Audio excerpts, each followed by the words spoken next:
Hello दोस्तों, नमस्कार। SM किसी चैनल में मैं आप सभी लोगों का दिल से बहुत बहुत स्वागत करता हूं। दोस्तों, इस वीडियो में बात होने वाली एक बहुत ही बड़े दिग्गज कंपनी के बारे में, जो कि है टाटा मोटर्स। यस दोस्तों, टाटा मोटर की बात करें तो आज का दिन टाटा मोटर एंड उनके शेयर होल्डर के लिए काफ़ी स्पेशल डे था। एंड इसके पीछे का रीज़न है दोस्तों, जो इन्वेस्टर डे जो हम लोग को देखने को मिल जाता है, ठीक है, जहाँ पे काफ़ी सारी चीज़ें कंडक्ट की जाती है, बताया जाता है, बिजनेस लेवल पे बातें होती हुई देखने को मिल जाती है।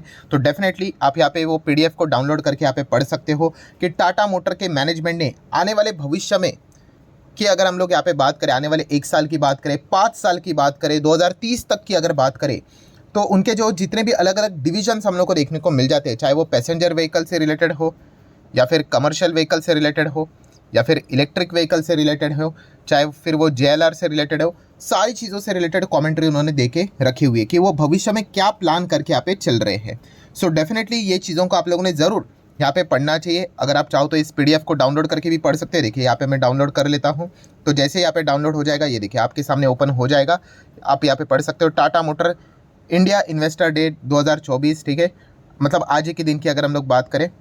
एंड ये पूरा शेड्यूल यहाँ पे प्रोवाइड करके रखा हुआ है कि आप यहाँ पे क्या क्या पढ़ना चाहते हो। फर्स्ट हाफ में क्या चीज़ों का डिस्कशन हुआ, सेकंड पार्ट पे कौन से पार्ट का डिस्कशन यहाँ पे हुआ। तो अगर आपने टाटा मोटर में निवेश किया है, कोई तो पॉइंट बिजनेस ओरिएंटेड देखकर निवेश किया होगा, ठीक है। यूजुअली देखा गया तो इलेक्ट्रिक व्हीकल को देखकर ही काफ़ी सारे लोग इसमें निवेश करते हुए देखने को मिले हैं। तो आपने इलेक्ट्रिक व्हीकल वाला पार्ट को क्या करना चाहिए, ज़रूर थोड़ा बहुत तो गो थ्रू यहाँ पे करना चाहिए। सो अगर देखा गया तो काफ़ी बड़ी ये पीडीएफ है, 100 पेजेस से ज़्यादा, 125 पेज, 133 पेज का पीडीएफ देखने को मिल रहा है। देखिए इसमें आपको पूरा डेटा मिल जाएगा कि वो अभी तक का परफॉर्मेंस क्या है, आने वाले समय में क्या क्या वो चीज़ें यहाँ पे एक्सपेक्ट कर रहे हैं, क्या प्लान लेकर यहाँ पे चल रहे हैं। आपके जितने भी सवाल के जवाब है सारे आप लोगों को इसी एक पीडीएफ में यहाँ पे मिल जाएंगे। सो ऑब्वियसली इस वीडियो के माध्यम से हम लोग क्या करेंगे, यस, ये जो पीडीएफ है उसके थोड़े से हाइलाइट्स हम लोग जानने की कोशिश करेंगे, ठीक है। पूरी मैच नहीं देखेंगे, पूरी मैच चाहो तो आप देख सकते हो, पीडीएफ तो अवेलेबल है, ठीक है, आपको गूगल के ऊपर मिल जाएगा। सो थोड़ा सा हाइलाइट्स हम लोग कवर करने की कोशिश करेंगे कि हर एक सेगमेंट से रिलेटेड उन्होंने क्या क्या पॉइंट फिलहाल तो सामने रखा हुआ है करके। So let's start with the first important point, जो कि टाटा मोटर का सबसे बड़ा हार्ट है। हार्ट आप सभी लोगों को पता है टाटा मोटर का क्या है, yes, Jaguar and land rover. JLR की अगर हम लोग यहाँ पे बात करें, ये जो गाड़ियाँ है वो यहाँ पे टाटा मोटर में सबसे बड़ा कंट्रीब्यूशन करती है उनके रेवेन्यू में, प्रॉफिट में। एंड इसी से रिलेटेड एक सबसे बड़ा अनाउंसमेंट हम लोग को टाटा मोटर की ओर से होते हुए देखने को मिला है, जो कि by the end of financial year 25, financial year 25 मतलब कौन सा, यस, ये जो करंट साल चल रहा है वो 25 ही चल रहा है। आई होप आपको फाइनेंस का कैलेंडर पता होगा, जिनको नहीं पता उनको बता देता हूँ। यस, 1 अप्रैल 2024 से स्टार्ट होता है और 31 मार्च 2025 पे ख़त्म होता है। ये फाइनेंस का कैलेंडर रहता है, ठीक है। जो नॉर्मल कैलेंडर है हम लोगों का ईयरली, वो अलग होता है, वो इसके लिए 31 दिसंबर रहता है। तो हमारे लिए तो ये इंपॉर्टेंट रहता है, अप्रैल से लेके मार्च तक का। सो इसको क्या बोला जाता है, फाइनेंशियल ईयर 25 बोला जाता है। सो फाइनेंशियल ईयर 25 की अगर हम लोग बात करें तो टाटा मोटर ने टारगेट रखा हुआ है कि उनका जेएलआर का बिजनेस को क्या करेंगे, नेट डेट फ्री तक लेकर यहाँ पे जाएंगे। सो ये बात उन्होंने फिलहाल तो यहाँ पे बोली है। So definitely net debt free तक यहाँ पे लेके जाना एक काफ़ी एक पॉजिटिव बात यहाँ पे मानी जाती है। एंड इसी चीज़ को बाजार भी थम्स अप यहाँ पे दे ही देता है। प्लस उसी के साथ साथ आप देख सकते हैं लुकिंग अहेड, मतलब जेएलआर से रिलेटेड ही उनका फोकस इलेक्ट्रिक व्हीकल स्पेस में काफ़ी ज़्यादा बढ़ते हुए देखने को यहाँ पे मिलने वाला है। सो ओवरऑल इलेक्ट्रिक व्हीकल की काफ़ी सारी गाड़ियाँ आपको देखने को मिलेगी, बट जेएलआर भी आगे इलेक्ट्रिक व्हीकल ही वो कंटिन्यू यहाँ पे करते रहेंगे। एक बार उन्होंने ये बात बोली भी थी कि 26-27 के बाद वो सिर्फ इलेक्ट्रिक व्हीकल ही बनाएंगे जेएलआर से रिलेटेड, पेट्रोल डीजल वेरिएंट ही खत्म। तो ये पॉइंट हम लोग को फिलहाल तो देखने को यहाँ पे मिल चुके हैं। देन अगर हम लोग यहाँ पे बात करें इलेक्ट्रिक व्हीकल के ओवरऑल बिजनेस को बड़ा बनाने के लिए, भाई पैसा चाहिए, इन्वेस्टमेंट चाहिए, कैपेक्स चाहिए। तो 18,000 करोड़ के आसपास का वो यहाँ पे क्या कर रहे हैं, प्लान लेकर चल रहे हैं कि इन्वेस्टमेंट यहाँ पे करेंगे। कब तक, 2000 मतलब फिनेंशियल ईयर 2030 तक। किसमें, सिर्फ और सिर्फ इलेक्ट्रिक व्हीकल की यहाँ पे बात कर रहे हैं, क्योंकि इलेक्ट्रिक व्हीकल ही एक ऐसा पार्ट है जिसके चलते टाटा मोटर हम लोग को वापस जिंदा होते हुए देखने को यहाँ पे मिल चुका है, बिकॉज वो फ्यूचर ओरिएंटेड बिजनेस है। सो आज के दिन की अगर हम लोग बात करें, मंगलवार की बात करें, तो आप देख सकते हो कैपेक्स की वो यहाँ पे बात करें लगभग 16,000 से लेके 18,000 करोड़ सिर्फ electric vehicle division till financial year 2030 की अगर हम लोग यहाँ पे बात करें तो। प्लस उसी के साथ साथ उन्होंने और क्या क्या बात बोली, the company which currently sell 4 electric car models, उनका टारगेट है 2026 तक, मार्च 26 मतलब फाइनेंशियल ईयर 26 तक की, और 6 मोर, आप देख सकते हैं 6 मोर और इलेक्ट्रिक व्हीकल के मॉडल्स वो यहाँ पे लॉन्च करेंगे। सो कुल मिला के कितने हो जाएंगे, 6 + 4, यस, 10 इलेक्ट्रिक व्हीकल की गाड़ियाँ का मॉडल आप लोगों को टाटा मोटर का 2026 तक यहाँ पे मिल जाएगा। 26 मतलब 31 मार्च 2026 तक। मतलब जितना ज़्यादा ऑप्शंस यहाँ पे अवेलेबल रहेंगे उतना ही ज़्यादा हम यहाँ पे कह सकते हैं इनकी बिक्री बढ़ते हुए देखने को यहाँ पे मिल सकती है।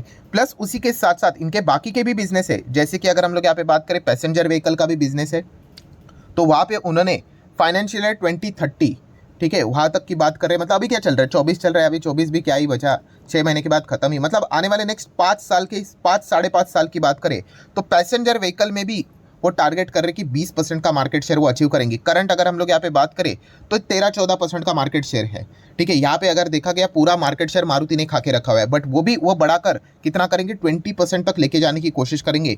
ये पॉइंट भी उन्होंने फिलहाल तो सामने यहाँ पे आज के इन्वेस्टर मीट में यहाँ पे रखा हुआ है।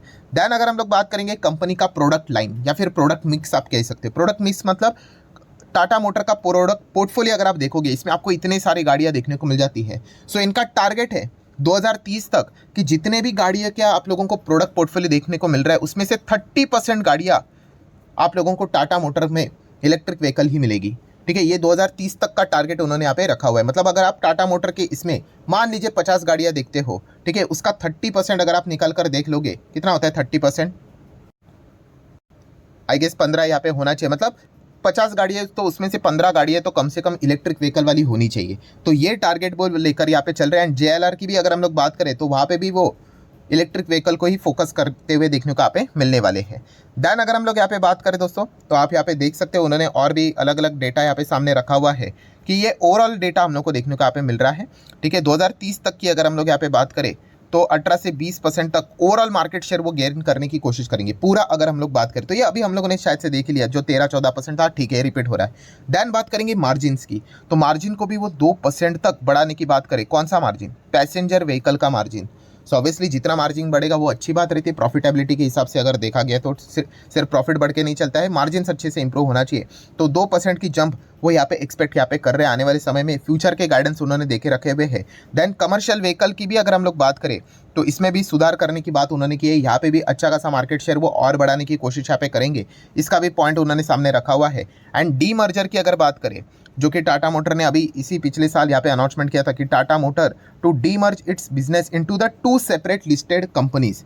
मतलब क्या है कि यहाँ पे टाटा मोटर का बिजनेस 2 अलग अलग होगा। उसमें से एक वाला बिजनेस कौन सा था, कमर्शियल व्हीकल बिजनेस एंड उससे रिलेटेड इन्वेस्टमेंट, ये हम लोग को एक कंपनी देखने को मिलेगी।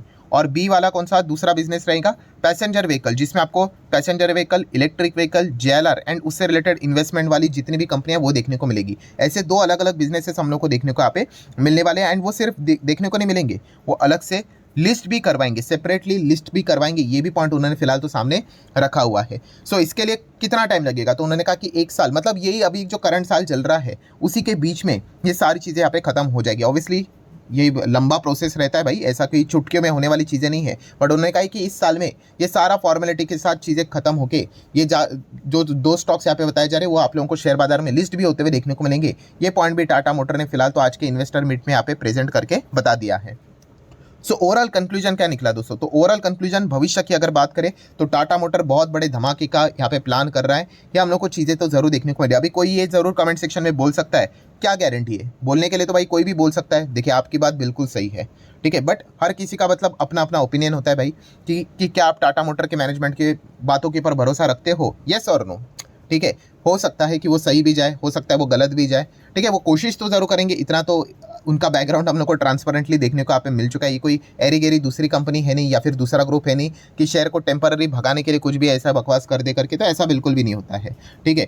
बट ये जैसे मैंने आप लोगों को कहा, ये हर किसी का अपना अपना मानने वाली चीज़ है कि आपको लगता है कि क्या ये चीज़ें जो बात उन्होंने बोली है कि अचीव कर पाएंगे कि नहीं, ठीक है, तो वो उस हिसाब से आपने उन्हें अकॉर्डिंगली स्टडी यहाँ पे करना है। बट ओवरऑल कंक्लूजन की बात करें दोस्तों तो डेफिनेटली टाटा मोटर कोई खराब कंपनी है नहीं, अच्छी कंपनी, इलेक्ट्रिक व्हीकल में अच्छा परफॉर्मेंस दे रही है। बट भविष्य में देखा गया काफ़ी सारे चैलेंजेस भी इनको फेस करने पड़ने वाले हैं। मारुति की गाड़ी आने वाली है, टेस्ला भी आने की कोशिश कर रही है, महिंद्रा भी अपनी SUV इलेक्ट्रिक व्हीकल वाली इसी साल दिसंबर में यहाँ पे लॉन्च करते हुए देखने को मिलेगी। तो आगे का सफर तो डेफिनेटली कठिन रहने वाला है। तो बार बार ये देखना पड़ेगा क्योंकि हर एक साल हम लोग को इन्वेस्टर मीट देखने को यहाँ पे मिल जाता है। सो अभी पिछले टाइम की अगर मैं बात करूँ ना तो आपको बताना चाहूँगा 2030 तक उन्होंने क्या बोला था पता है, इलेक्ट्रिक व्हीकल कितना पोर्टफोलियो रखेंगे करके 50% बोला था।